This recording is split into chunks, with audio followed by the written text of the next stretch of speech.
Hello, 你好, 你好, Peter Choi speaking. So we have just finished our webinar on BCS Hong Kong section, and we have the honor to invite Ms. Holly Porter, who is the membership director of BCS headquarters, to come to share with us the BCS membership structure and also the charter system in the UK. So Holly, thanks for joining us. It's a pleasure. Hi, everybody. Okay, so we'll go straight into the point. So does the BCS membership or charter actually implies any substantial meaning there in the UK career development? And like, for example, in Hong Kong, we know that there are certain professional qualification that is included in government outsourcing as a prerequisite. And some of the companies here in Hong Kong stated specifically they want to see the MBCS or maybe charter engineering, something like that. Is it the same happening in the UK, or is there any other phenomena there? So I think in the UK we have, the starting point is that we haven't had a licensed practice. So chartered IT professional is not something that is required. So it's always been a voluntary thing. So we've had to work really hard to promote the benefits of this. I think recently what has happened is within the global pandemic, there has been a real kind of spotlight on the need for digital skills. So, for example, we've seen our government having to make decisions around, algorithms used in the awarding of qualifications, and, decide quite quickly around the contact tracing app. And so there's been a real spotlight on the need for credible experts and people with the right digital skills at all levels of government, both within government and also advising governments. And then coupled with this, we are entering a period of economic uncertainty. We've certainly had a lot of people who have lost their jobs, maybe been furloughed or uncertain about their futures. And so the need to kind of demonstrate your credentials and stand out from the crowd has never been stronger. So I think all of this is playing into a much stronger case for saying that chartered IT professionals should become a de facto licensed practice. And in fact, 10 or 11 of the professional bodies have all got together, and we've written to the government during this period to talk about how essential professional bodies are in the economic recovery. So we've already got a lot higher profile than we did at the beginning of the pandemic, but there isn't a formal licensed practice at the moment, but we feel that there's a lot more visibility of what that actually means. And certainly in terms of hiring people who you can have confidence in, it's easy to go to someone with a recognised qualification that's mapped to a global industry standard than just taking a chance. Similarly, if there's a real need to minimise risk in some of the really vital decisions around digital transformation, again, having someone who has signed up to an ethical code of conduct as a professional will give a much greater sense of confidence to boards than perhaps somebody without. So while it's not a license to practice, I think there's a really strong case that we should see this appearing more and more in tenders, documents, and in requirements from recruiters. So that's our hope for the future. Mm-hmm. So I understand that before and after Brexit, there may be some certain changes in the professional qualification regulation across Europe. Is there such a case, or is it if I got a charter in UK, I can still get a relatively better job in the other countries in Europe?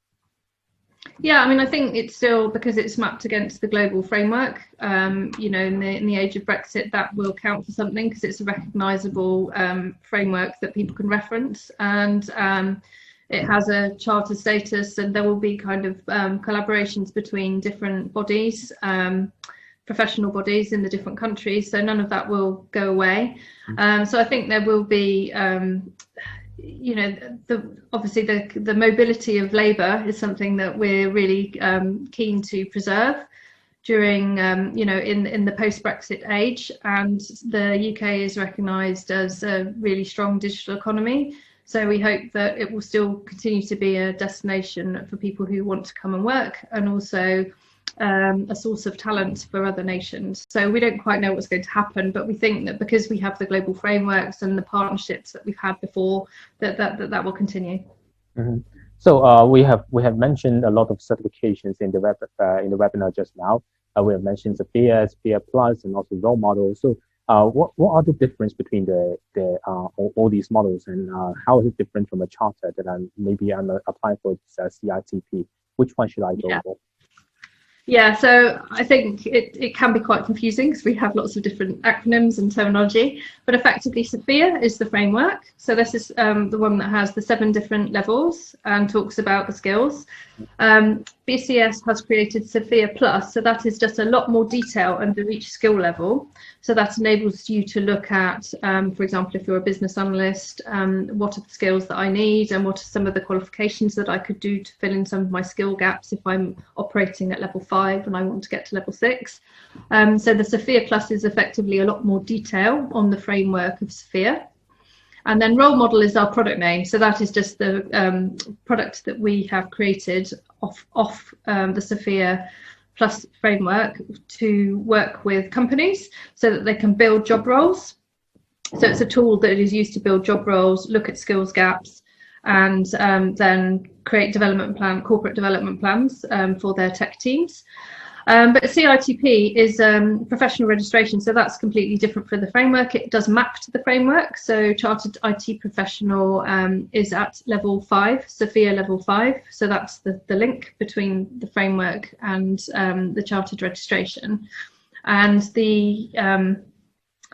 what the assessors will look for when they're assessing the application for Chartered IT Professional, they look for skills, they look for knowledge, but they also look for evidence of competence actually in the role.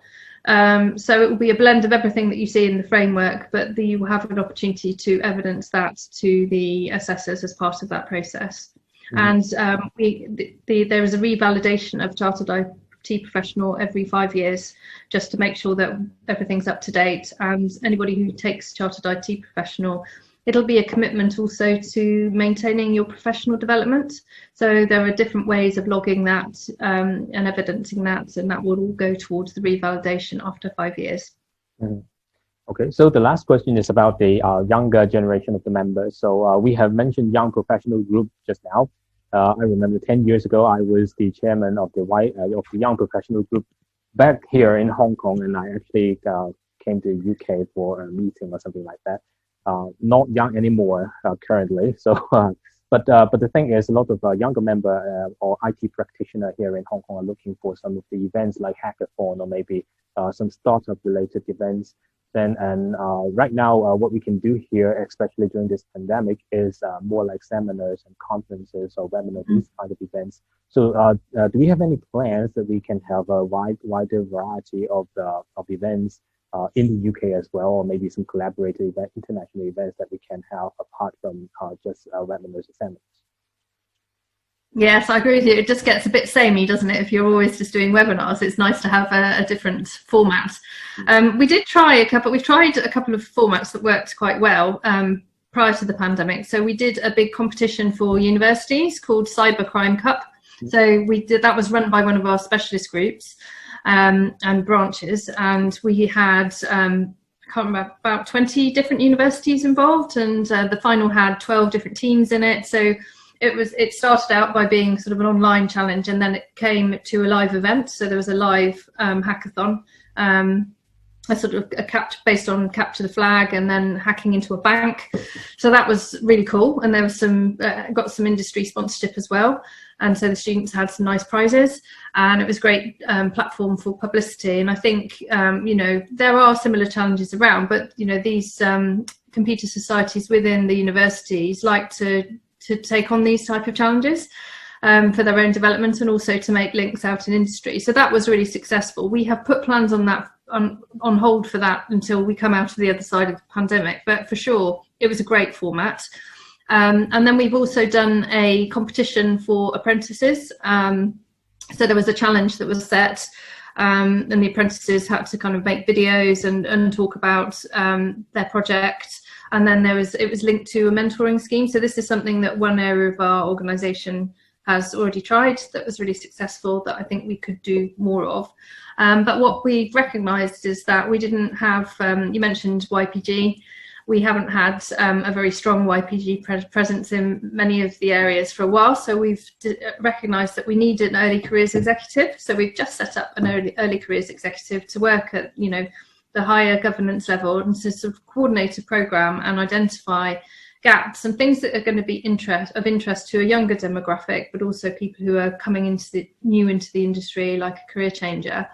And so, you know, make sure that the content's a lot more relevant, a lot more accessible, that it isn't all about you know, really high levels of experts who are talking to other experts, because that can not be very inclusive. So we need to make sure that the information that we're sharing and we're collaborating on material of all levels. So that's certainly what the agenda of the early careers group is to create.